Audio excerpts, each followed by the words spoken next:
Terima kasih sudah klik video ini, tapi jangan lupa guys klik tombol subscribe, karena klik tombol subscribe itu gratis dengan subscribe kamu support channel ini untuk upload video setiap hari. Ingat, subscribe itu gratis, gak ada ruginya kamu klik tombol subscribe. Selamat menonton, yahoo!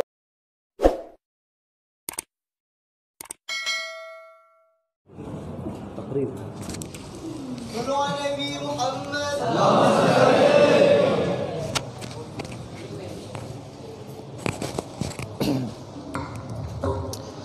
الحمد لله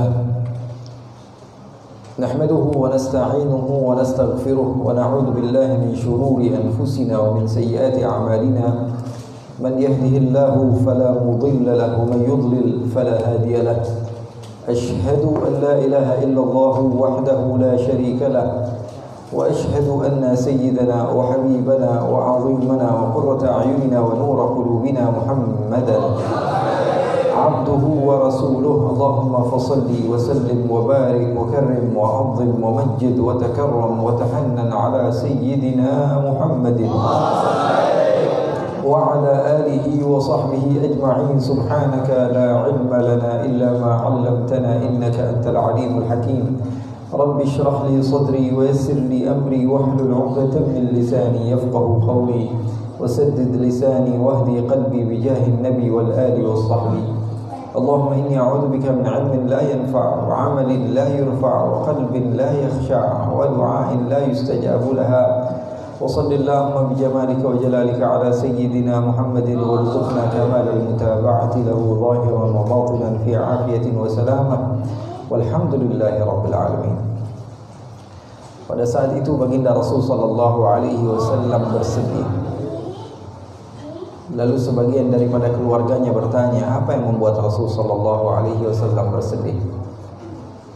Maka diketahui bahwa sesungguhnya Rasul sallallahu alaihi wasallam mendengar kaum Ansar bergaduh satu sama lain. Karena mereka mendengar bahwa sesungguhnya ada yang memfitnah, ada munafiqun yang membuat kata-kata yang membuat mereka para kaum Ansar menjadi sedih. Lalu setelah diketahui oleh baginda Rasul sallallahu alaihi wasallam, ternyata para munafik tersebut mereka mengatakan, mengadu domba dan mengatakan kepada orang Ansar, wahai orang Ansar, lihat Nabi Muhammad, dia mendapatkan harta ghanimah, harta rampasan perang yang dibagi, yang diberi hanya kaum muhajirin, sementara kita kaum Ansar tidak mendapatkan sedikit pun. Kaum muhajirin yang datang bersama beliau dari Makkah mendapatkan harta yang begitu banyak dari rampasan perang, sementara kita sudah banyak mengeluarkan harta, kita sudah mengeluarkan tempat, kita sudah membantu, kita sudah memberikan segala pun yang kita punya. Akan tetapi Nabi Muhammad malah memberikan mereka saja kaum muhajirin. Maka sebagian di antara orang Ansar terbawa kepada rasa pada saat itu, sehingga sebagian di antara mereka betul mengatakan bahwa semuanya Nabi Muhammad pilih kasih. Kaum muhajirin saja yang diberi, sementara kami yang sudah bantu dari semenjak lama bersumpah berjanji untuk membawa Rasulullah SAW ke kota Madinah, membantu Rasulullah, memberikan segala pun yang kami punya, rumah kami berikan, istri-istri kami, bahkan kalau Rasulullah SAW maukan kami berikan, anak-anak kami jadikan berkhidmah kepada Rasulullah. Apapun yang kami punya kami berikan untuk Rasulullah. Tapi balasan Rasulullah pilih kasih kepada kaum muhajirin. Rasulullah melebihkan. Maka Rasulullah SAW bersedih ketika mendengar hal tersebut. Lalu Rasulullah SAW mendatangi mereka. Ketika mereka berkumpul, Rasulullah SAW datangi. Lalu Rasulullah SAW katakan, ma balagani ankum, kata Rasulullah, apa yang saya sampai kepada saya tentang kalian, apakah itu benar? Kalian menginginkan harta yang sedikit. Rasulullah SAW bersedih. Rasulullah SAW katakan, apa yang saya dengar, apakah betul kalian sekarang bercekcok, bertengkar karena harta dunia yang sedikit? Apakah kalian tidak ridha dengan Rasulullah SAW dalam keadaan bersedih? Rasulullah mengatakan, apakah kalian tidak ridha mereka orang muhajirin pulang bersama kambing-kambing mereka, sementara kalian kaum Ansar pulang bersama saya, bersama Rasulullah? Apakah kalian mau membandingkan ketika mereka kaum muhajirin pulang membawa hartanya, membawa uangnya, membawa hayawan ternak, membawa pedang, sementara kalian membawa saya, Muhammad bin Abdullah, ke tempat kalian? Apakah sebanding antara harta tersebut yang saya berikan kepada mereka dan sementara kalian mendapatkan saya, kata Rasulullah sallallahu alaihi wasallam. Hal tersebut mengingatkan kepada saya bahwa sesungguhnya antum ayuhal ikhwan wal ahbab insyaallah termasuk daripada pecinta Rasul sallallahu alaihi wasallam yang lebih memilih untuk duduk mendengar kisah-kisah baginda Rasul sallallahu alaihi wasallam, mendengar hadis-hadis baginda Rasul sallallahu alaihi wasallam dibanding mendapatkan harta dunia yang fana, yang sementara. Dan insyaallah Allah Subhanahu wa taala jadikan kita termasuk orang-orang yang istiqamah di dalam kebaikan. Ikhwani, akhwati yang dimuliakan oleh Allah Subhanahu wa taala, ikhwani wa akhwati yang dimuliakan oleh Allah Subhanahu wa taala, sesuatu yang membuat bangga dan bahagia Rasul sallallahu alaihi wasallam, kata Sayyidina Al-Habib Ali bin Muhammad bin Husain Al-Habsyi, "Ma syi yasurru qalban nabi mithli talab al-ilm wal 'amal bihi wa nashrihi wa da'wah bihi."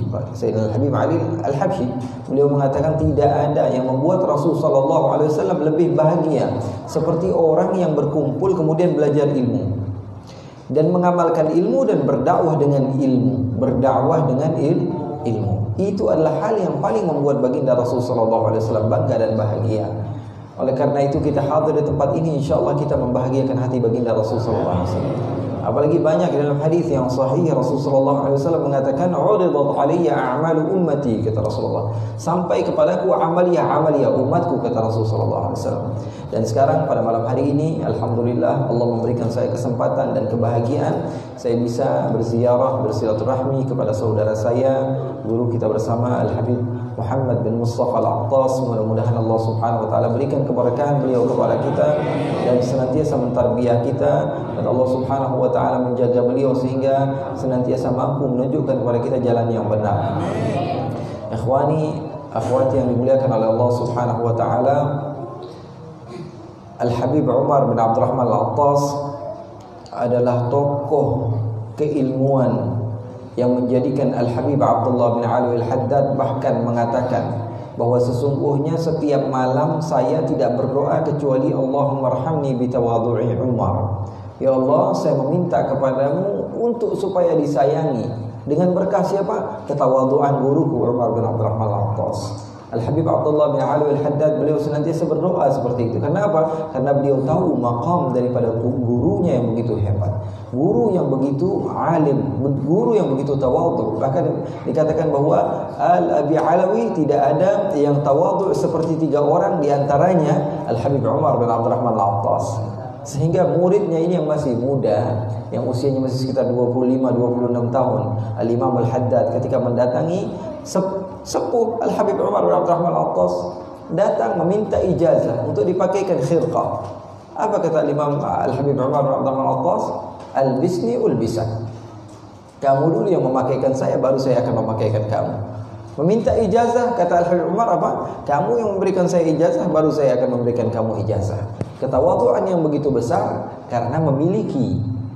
Kalau tawadhu nggak punya apa-apa itu namanya apa? Bukan tawadhu, memang nggak punya apa-apa. Orang yang dia itu sabar karena tidak mampu berbeda dengan orang yang bersabar dan dia mampu, beda. Ketika kita melihat anak kecil, orang yang lebih besar badannya dari kita misalnya, memukul kita, kita bilang apa? Wah, saya mah sabar.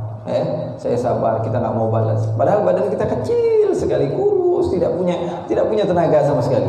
Yang mukul kita orang besar. Oh, orang besar sudah biasa smackdown misalnya memukul kita, kemudian kita katakan, wah saya sabar, saya nggak mau balas. Bukan sabar, memang nggak mampu. Betul atau tidak? Berbeda ketika ada anak kecil yang memukul kita, kemudian kita katakan, wah saya sabar, saya tidak mau membalas. Itu namanya al-afu 'indal maqdara. Ini adalah sifat daripada salah satu sifat baginda Nabi besar Muhammad sallallahu alaihi wasallam. Nabi Muhammad sallallahu alaihi wasallam ketika dikumpulkan orang-orang yang senantiasa mereka selalu mengganggu Rasulullah sallallahu alaihi wasallam, orang-orang yang sudah wajib untuk mati, sudah wajib untuk dihukum mati, di hadapan Rasul sallallahu alaihi wasallam pada bulan Ramadan ketika Fathu Makkah, Rasul sallallahu alaihi wasallam tanya kepada mereka, "Madza tadhunnuna anni fa'ilun bikum?" Menurut kalian apa yang saya akan lakukan kepada kalian? Kata Rasulullah SAW. Mereka mengatakan akhun karim, wabnu akhin karim. Wahai Muhammad, kamu orang baik, keturunan orang baik, kamu pasti akan melakukan hal-hal yang baik. Apa kata Nabi Muhammad? Aqulu kama qala akhi Yusuf, la tathriba 'alaikum al-yawm, idhabu fa antum tulaqa. Kata Rasulullah SAW, aku akan mengatakan sebagaimana saudaraku Yusuf mengatakan kepada saudara-saudaranya, pergi kalian, kalian adalah orang yang bebas.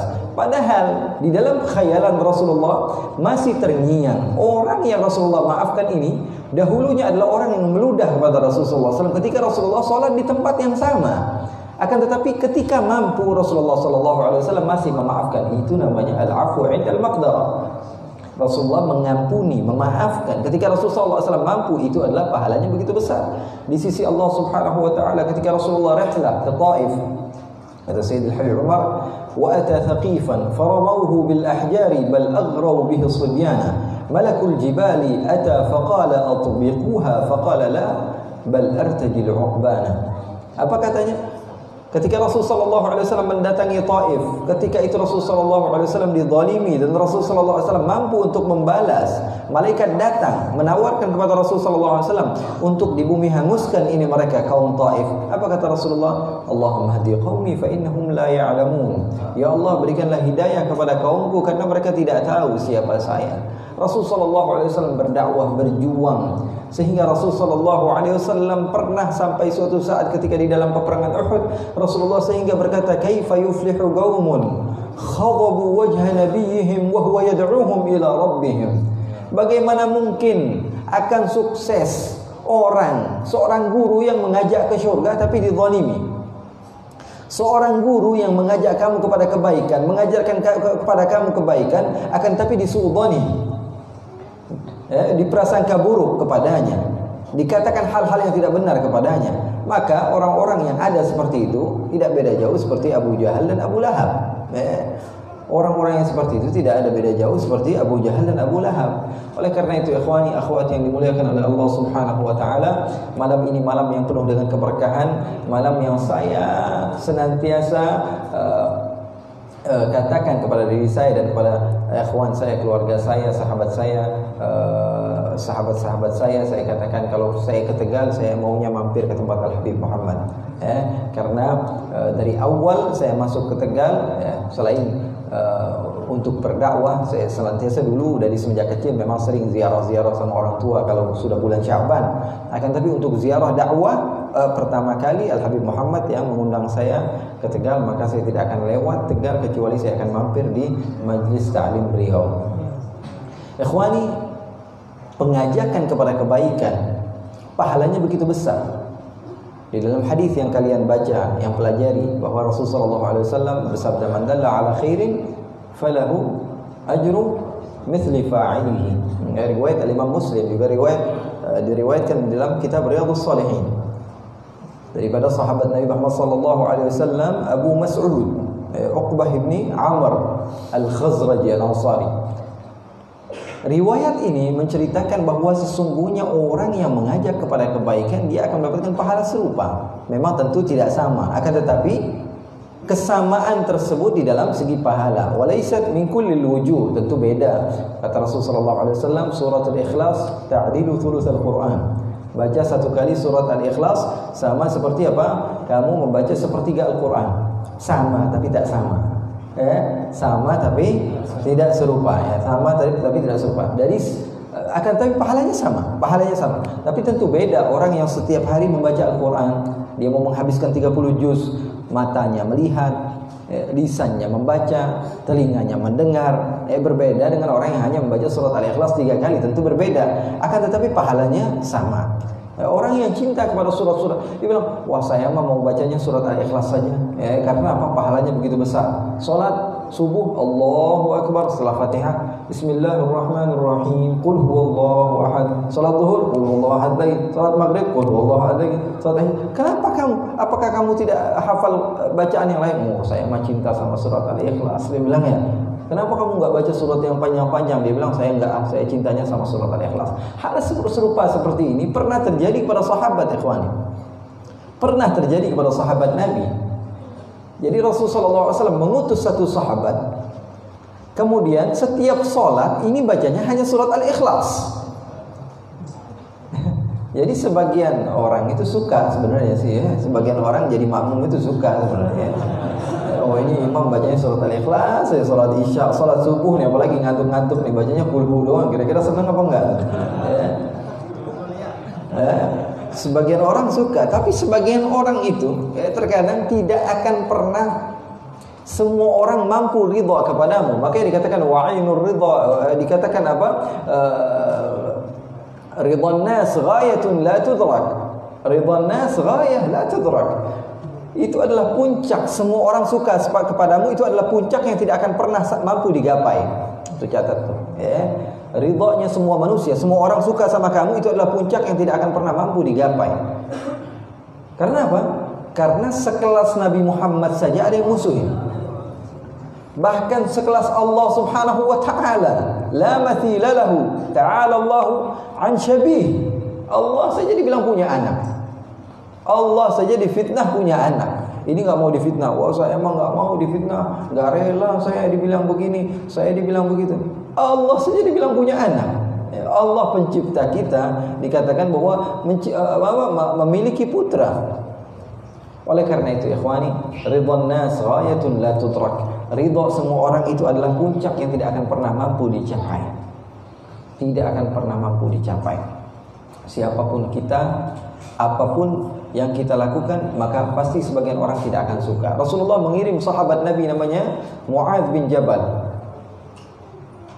ke satu kampung. Baca di dalam salat, suratnya lumayan panjang begitu. Juz 28, juz 29 gitu. Surat Ar-Rahman, surat Al-Insan, surat Al-Waqi'ah misalnya. Surat-surat seperti itu yang sering dibaca.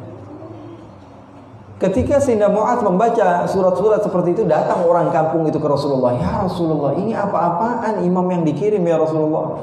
Salat subuh bacanya surat Ar-Rahman. Kami ini ada yang ngantuk, ada yang buru-buru pengen kerja, ada yang pengen ngeladang, ada yang pengen ke pasar, ada yang... Dikasih yang bacanya panjang, ngomel. Dikasih yang bacanya pendek, ngomel. Faham tuh? Itulah manusia. Makanya Al-Habib Abdullah bin Muhsin Al-Attas, beliau mengatakan ketika ada firman Allah Subhanahu wa taala, "Hafizu 'ala shalawati wa salatil wusta wa qumu lillahi qanitin." Salatul wusta artinya apa? Sebagian besar ulama mengartikan salatul wusta adalah salat asar. Tapi Al-Habib Abdullah bin Muhsin senantiasa dengan tafsir yang gharib yang beliau miliki, beliau katakan salatul wusta, as-salat laysat biqasir wa laysat bitawil. Salat yang tidak panjang dan tidak pendek. Itu adalah kamu harus jaga-jaga salat seperti itu. Kamu lihat-lihat juga makmum kamu siapa. Makmum kita ini siapa? Kita harus lihat-lihat juga makmum kita ini penuntut ilmu ya cocok diperpanjang. Tapi makmum kita orang-orang yang biasa kerja. Nah, itu yang senantiasa dilakukan oleh Rasulullah SAW. Karena kalau kita baca dalam hadis-hadis Rasulullah, kita dapatkan dalam sahih bahwa Nabi Muhammad pernah sholat, Rasulullah baca surat Al-Baqarah. Kemudian Rasulullah baca lagi setelah itu surat Ali Imran. Kemudian Rasulullah baca lagi surat An-Nisa. Seterusnya Rasulullah SAW baca, sehingga sebagian sahabat mengatakan di dalam riwayat sampai-sampai salah seorang di antara kita itu sudah terjatuh pingsan, saking panjangnya salat Rasulullah SAW. Tapi riwayat Anas bin Malik itu di antara riwayat Ibn Mas'ud. Ibn Mas'ud sama Abu Mas'ud, perawi man dalla ala khairin falahu mithlu ajri fa'ilihi, orang yang berbeda. Kalau Abu Mas'ud itu dari kaum Ansar Al-Khazraji. Al-Badri, menurut Imam Al-Bukhari beliau Al-Badri. Bahkan di dalam kitab-kitab hadis Muslim, hadis Bukhari, di dalam Riyadhus Shalihin juga disebutkan Al-Badri. Al-Badri itu artinya apa? Orang yang ikut peperangan Badar. Akan tapi Imam Al-Hakim beliau mengatakan yang dimaksud daripada Badri bukan karena dia ikut perang Badar. Kenapa? Karena beliau memang tidak ikut. Kok dinamakan Al-Badri? Karena memang beliau orang Badar. Orang tinggal di satu tempat namanya Badar, tempat peperangan tersebut. Beliau berasal dari situ. Beliau ini, perawi hadis ini yang dikenal oleh sebagian besar ulama-ulama hadis, cerita tentang Rasulullah SAW melihat ada anak muda yang memukul hamba sahayanya. Jadi Abu Mas'ud namanya Uqbah bin Amr Al-Ansari ini, dia mukul hamba sahayanya karena marah sekali. Disuruh tapi tidak becus. Dipukul sama dia. Dari belakang Rasulullah bilang, "Isma' ya Aba Mas'ud." Dia nggak sadar. Kemudian Rasulullah dia pukul lagi. Kata Rasulullah SAW, "Isma' ya Aba Mas'ud." Isma' ya Aba Mas'ud. Dia baru ngerasa kayaknya ada yang ngomong, ternyata Rasulullah. Katanya dia bilang, Rasulullah belum kelar ngomong, dia bilang, "Ya Rasulullah, saya nggak bakalan pukul lagi dia ya Rasulullah." Kata Rasulullah SAW, "Ketahuilah wahai Abu Mas'ud, orang yang memberikan engkau kekuatan untuk memukul dia, Allah juga mampu untuk memberikan balasan kepadamu." Akhirnya dia takut dan dia bersumpah kepada Allah tidak akan pernah memukul lagi. Dan beliau wafat pada khilafah Muawiyah bin Abi Sufyan radhiyallahu anil jami'. Mudah-mudahan Allah Subhanahu wa taala meridhai semua sahabat-sahabat Rasul sallallahu alaihi wa ala alihi wasallam. Saya akan berikan satu faedah sedikit ketika kita menyebutkan radhiyallahu anhu kepada sahabat. Radhiya itu fi'il madhi, fi'il madhi. Umumnya digunakan untuk amar, untuk doa. Kalau misalnya kita mengatakan pada guru kita Al-Habib Muhammad bin Mustafa Al-Attas hafizahullah, artinya apa? Ihfadhullah. Ya Allah jagalah beliau. Bukan Allah telah menjaga beliau, tapi apa? Artinya doa. Rahimahullah, ya Allah sayangi dia. Radhiyallah, ya Allah ridhai dia. Berbeda antara sahabat dengan para tabi'in tabi'in.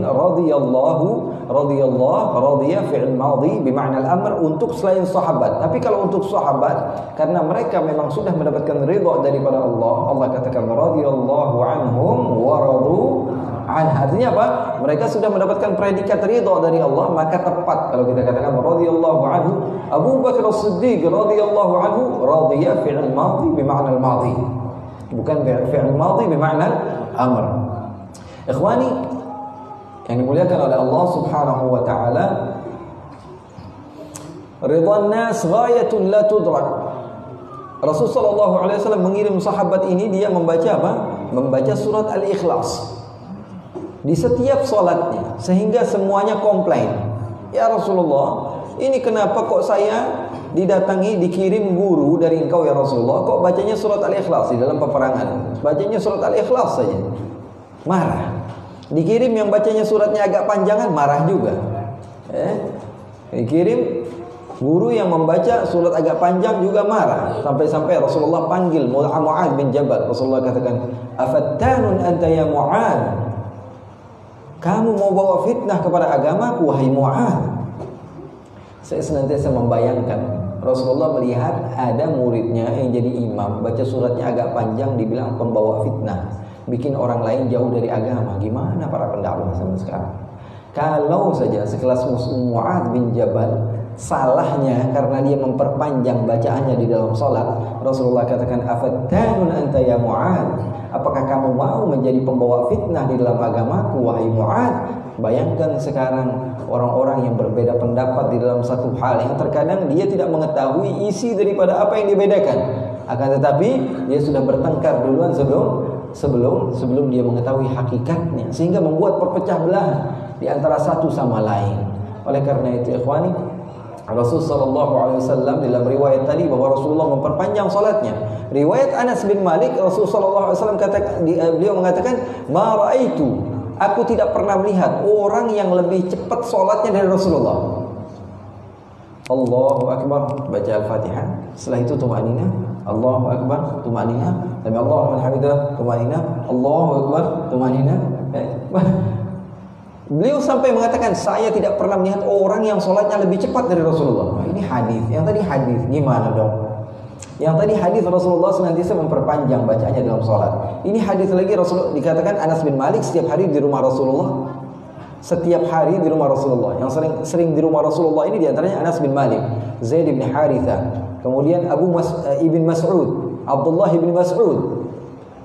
bin Mas'ud, sampai-sampai Abu Musa Al-Asy'ari mengatakan, ini Abdullah bin Mas'ud kalau sudah masuk ke rumah Rasulullah SAW, sampai-sampai kami ini ngira Abdullah bin Mas'ud ini keluarganya Nabi.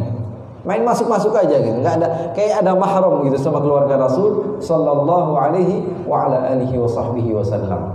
Ikhwani yang dimuliakan oleh Allah Subhanahu wa taala, Seseorang yang mengajak kepada kebaikan, dia akan mendapatkan pahalanya. Tidak akan berkurang sedikit pun. Dalam riwayat lain, tidak akan berkurang sedikit pun. Oleh karena itu, ajakan kita kepada orang lain untuk menjadi orang yang baik, untuk menjadi orang yang benar, itu adalah jariyah kita. Amal yang senantiasa mengalir. Terkadang bagi kita sesuatu yang biasa, kita duduk, kita mendengar, udah pernah dengar nih, udah pernah dengar. Tapi orang yang kita ajak, atau orang yang pernah kita bagikan di dunia maya misalnya, hasil dari apa yang kita dapatkan dari poster atau misalnya, kemudian didengar oleh orang, kemudian orang datang ke tempat ini, hatinya ketika mendengar daripada ucapan guru-gurunya, daripada Habib Muhammad, daripada Habib Umar misalnya, kemudian hatinya itu berubah, ingin menjadi orang yang baik, maka kamu sadar atau tidak sadar, kamu akan mendapatkan pahala yang besar di sisi Allah. Dan lebih baik tidak sadar. Karena apa? Karena hal yang terbaik adalah ketika di hari kiamat kita lagi kesusahan, tiba-tiba dapat rezeki nomplok. Itu yang lebih baik sebenarnya. Kita nggak tahu nih. Kita nggak tahu pernah melakukan kebaikan, tapi tiba-tiba ketika kita sedang kesusahan, Allah berikan pahala yang begitu kita.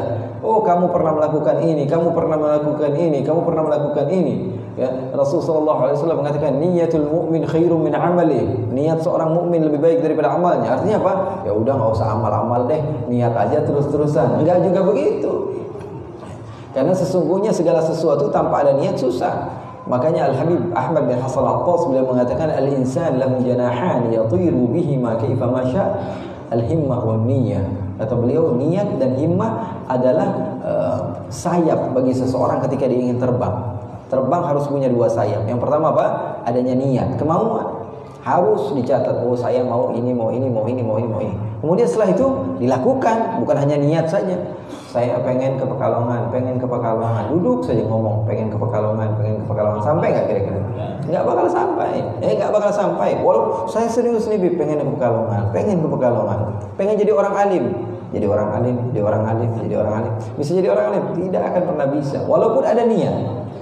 Orang yang pandai memprogram sesuatu, dia catat hari ini saya mau ini, di usia segini saya mau, tapi tidak ada kerja, tidak ada ikhtiar, maka tidak akan pernah berhasil.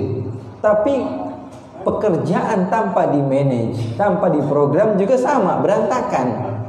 Maka manusia itu perlu kepada dua sayap. Dengan dua sayap tersebut dia bisa terbang. Yang pertama niat, yang kedua adalah semangat. Ikhwani, akhwati yang dimuliakan oleh Allah Subhanahu wa taala, kitab yang kalian kaji adalah kitab-kitab yang luar biasa. Ar-Risalatul Jami'ah, Al-Habib Ahmad bin Zain Al-Habsyi, kakek guru daripada guru Habib Muhammad, guru daripada Habib Umar, guru daripada Al-Faqir juga. Al-Habib Ahmad bin Zain Al-Habsyi itu muridnya Al-Imam Al-Haddad, pengarang Risalatul Jami'ah. Beliau ini orang alimnya luar biasa, sampai-sampai gurunya bilang, arju minallahi an yakuna arju an yakuna Ahmad bin Zain Al-Habsyi fi ilmi al-zahir mithla Syafi'i. Gurunya ngomong, Imam Haddad bilang, saya kira ini murid saya Ahmad bin Zain Al-Habsyi dalam ilmu fikihnya ini seperti Imam Syafi'i. Al-Habib Ahmad bin Zain Al-Habsyi begitu alim luar biasa, tapi belajarnya juga luar biasa. Terkadang jalan kaki dari daerah beliau ke kota Tarim. Nah, ini orang alimnya luar biasa, Al-Habib Ahmad bin Zain Al-Habsyi, dan wali, orang yang dekat dengan Allah. Beliau doa dalam kitabnya, apa dalam kitabnya? Beliau berdoa, oh ya Allah, orang yang belajar dan mengamalkan apa yang dia belajar, pelajari dari kitab Risalatul Jami'ah yang sedikit begitu, aku berharap kepada Allah supaya dia mendapatkan taufik. Doa dari seorang wali kepada orang yang mau belajar kitab beliau. Dan kita insyaAllah belajar dari seorang guru, Al-Habib Muhammad, belajar dari gurunya Al-Habib Ahmad Aidi kepada Al-Habib Umar bin Muhammad bin Salim bin Hafidh, dari gurunya lagi Al-Habib Muhammad bin Salim bin Hafidh, belajar lagi dari gurunya Al-Habib Abdullah bin Umar Asy-Syatiri, belajar lagi dari gurunya Al-Habib Ali bin Muhammad Al-Habsyi, belajar lagi dari gurunya Al-Habib Abu Bakar Al-Attas, belajar lagi dari gurunya Al-Habib Ahmad bin Umar bin Sumaid atau Al-Habib Hasan Shalih Al-Bahar, dari gurunya lagi Al-Habib Hasan bin Abdullah bin Alawi Al-Haddad, Ahmad bin Hasan Al-Haddad, dari gurunya lagi pengarang Risalatul Jami'ah Al-Habib Ahmad bin Zain Al-Habsyi. Jadi bukan hanya belajar begitu saja, enggak, tapi guru kalian belajar sama gurunya, gurunya belajar dari gurunya, gurunya belajar dari gurunya sampai ke pengarang langsung. Jadi ini adalah sesuatu ilmu yang dinamakan ilmu bersanad, bukan hanya sekedar belajar. Kamu belajar dari mana? Saya mah langsung dari Allah, dia bilang. Mati dulu dong, belajar dari Allah langsung. Dari mana kamu paham? Penafsiran langsung dari ilham. Orang-orang seperti ini terkadang benar tapi salahnya lebih banyak. Makanya Rasulullah SAW katakan dalam hadis, "Man fassara al-Qur'ana bi ra'yihi fa asaba faqad kafar." Orang-orang yang dia mentafsirkan Al-Qur'an dengan pendapatnya kemudian benar, keluar dari agama Islam. Benar. Kenapa? Karena orang yang terbiasa menafsirkan dengan sendirinya, salahnya lebih banyak daripada benarnya. Makanya benarnya juga salah. Benarnya juga dianggap salah. Karena apa? Takut ketika dia benar dan dia menganggap dirinya benar, keterusan akhirnya umat menjadi susah. Makanya Rasulullah Sayyidina Abdullah bin Mubarak beliau mengatakan, "Al-isnadu minad din, falawla al-isnad laqala man syaa ma syaa." Sanad keilmuan itu daripada agama, karena tanpa adanya sanad seseorang bisa berbicara apapun yang dia mau. Semua orang bisa ngomong, anak kecil kasih mic bisa ngomong. Siapapun orang gila dikasih mic bisa ngomong. Bisa teriak-teriak, bisa melakukan apapun. Maka pesan saya kepada antum dan antunna semua, istiqomah dari majelis untuk hadir di majelis-majelis seperti ini. Pesantren majelis ta'lim kita, istiqamah kepada guru kita. Bagus mengambil ilmu dari guru-guru yang banyak, bagus. Akan tapi kalau kalian memiliki program satu guru mengambil tabarruk kepada guru-guru yang lain, itu lebih bagus. Kenapa? Karena nyampainya lebih cepat. Karena takut apa? Kita mau ke Pekalongan, saya orang yang nggak tahu ke Pekalongan kemana. Saya katakan ke Pekalongan karena saya tahu Tegal ini dekat Pekalongan, jadi saya sering bilang Pekalongan. Kita pengen ke Pekalongan, saya nggak pernah ke Pekalongan. Saya tanya sama fulan, jalan ke Pekalongan kemana? Ke sini. Satu lagi saya tanya lagi, jalan ke Pekalongan kemana? Ke sini. Semakin banyak orang yang saya tanya, semakin ada kemungkinan bahwa saya akan salah jalan. Tapi kalau saya yakin kepada satu orang dan saya ikuti terus dia, tidak menutup kemungkinan saya hanya untuk supaya hati saya lebih tenang. Saya tanya ke beberapa orang yang saya kenal di sini supaya menunjukkan saya kepada jalan yang benar. Itu tidak apa-apa. Tapi kalau semuanya diambil, maka kemungkinan salahnya lebih banyak. Karena apa? Program orang beda-beda. Program guru kalian itu beda-beda. Kita punya guru itu beda-beda programnya. Saya pengen si fulan dari nol. Ada lagi yang langsung dari tangga yang ketiga. Ada lagi yang langsung dari tangga yang kelima. Tergantung mereka. Tapi kalau kita campur adukkan, yang ada kita jatuh dari tangga tersebut. Oleh karena itu pesan saya, Majlis Al-Habib Muhammad bin Mustafa ini termasuk majlis yang kita sudah kenal beliau, bagaimana perjuangan beliau. Saya kenal beliau di Hadramut. Udah punya anak masih mau belajar.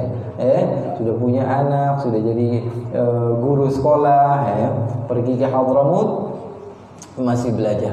Nah, itu yang membuat saya terasa tercambuk. Wah, kok saya memang dari sejak kecil, saya ini belum balik sudah di pondok. Belum balik sudah masuk pondok. Umur 11 tahun, 11 tahun sudah dimasukkan ke dalam pondok. Sampai ke Hadramut itu masih belum menyelesaikan pelajaran. Jadi saya berangkat ke Hadramut usia sudah 22 tahun, 23. 22 atau 23 tahun. Habib Muhammad ketika itu usianya sudah lebih dari saya. Tentu orang sudah nikah, saya masih jomblo ketika itu. Maka saya mengatakan Habib Muhammad, dan ada lagi Sayyid Bagir Al-Kaf, ada beberapa sahabat-sahabat yang saya kenal dari Tegal di antaranya.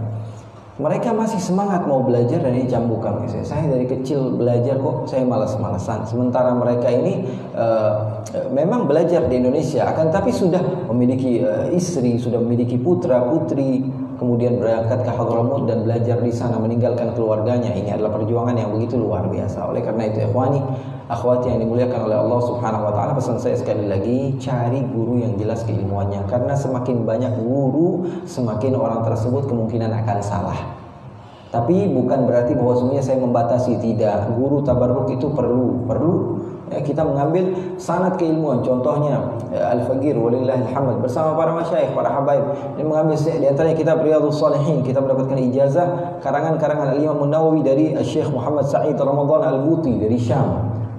Mengambil ilmu hadis seperti Syekh Abu Bakar Al-Kirli dari Kerala, dari India. Saya mendapatkan ijazah juga. Banyak ulama-ulama dari Syam, dari Suria, dari Turki, dari India, bahkan dari Cina.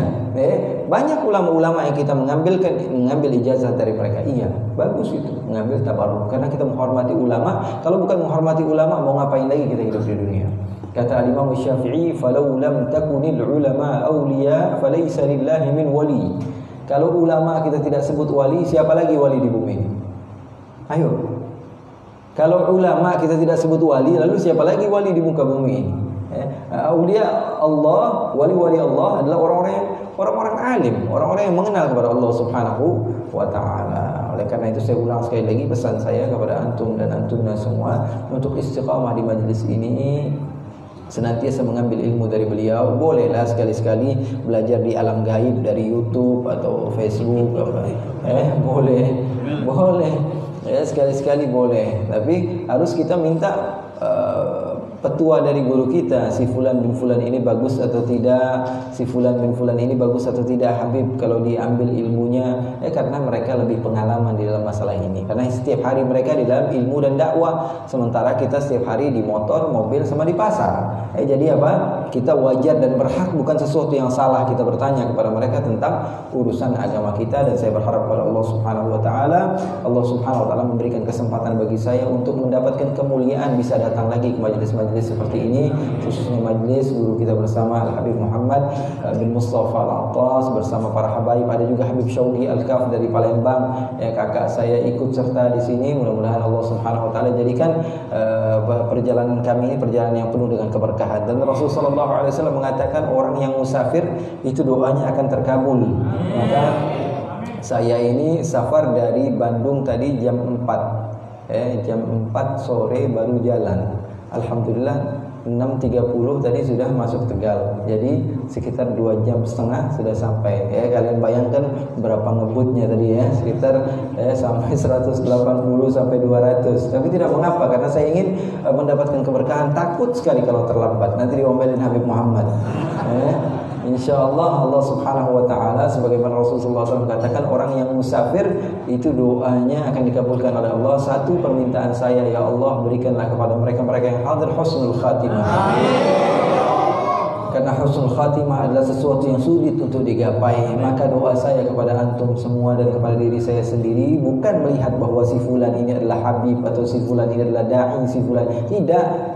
Si fulan ini seorang musafir. Musafir, Rasulullah SAW katakan doanya diterima, dan janji Rasulullah SAW adalah janjinya Allah. Maka kami berharap kepada Allah kita semua mendapatkan husnul khatimah. Wassallallahu bijamalika wa jalalika ala sayyidina Muhammadin warzuqna kamalal mutaba'ati lahu zahiran wa batinan fi afwin wa salama. Allahumma ja'al jama'ana hadha jama'an marhuma wa tafarruqana min ba'dihi tafarruqan ma'suma wa la taj'al lahumma fina wa la minna wa la ma'ana syaqiyyan wa la mahruma. Ya Allah, jadikanlah perkumpulan kami ini perkumpulan yang Kau cintai ya Allah. Tidaklah kami keluar dari tempat ini kecuali dosa kami telah Kau hapus ya Allah. Tidaklah kami keluar dari tempat ini kecuali derajat kami telah Kau naikkan ya Allah ya Rabbal alamin. Dengan berkah hadis-hadis yang kami dengar, ayat-ayat suci Al-Quran yang kami dengar, ya Allah jadikanlah telinga kami mulia dengan mendengar ayat suci-Mu ya Allah, hadis kekasih-Mu Rasulullah SAW. Ya Allah, kami yakin kami adalah orang yang mulia. Kalau tidak mulia, mana mungkin telinga kami mampu mendengar ayat Al-Quran. Ya Allah, kami yakin kami adalah orang yang mulia. Kalau tidak mulia, mana mungkin lisan kami masih mampu memanggil nama-Mu ya Allah, ya Allah, ya Allah, ya Allah, ya Rabbah, ya Ghawthah, ya Akramal Akramin, ya Rahman, ya Rahim. Walhamdulillahi Rabbil. Terima kasih disampaikan kepada beliau guru kita bersama Habib Ali Zainal Abidin bin Alwi Al-Kaf. Mudah-mudahan setiap kalimat yang beliau sampaikan bermanfaat untuk kita semuanya, bisa kita pahami dan kita amalkan dalam kehidupan sehari-hari.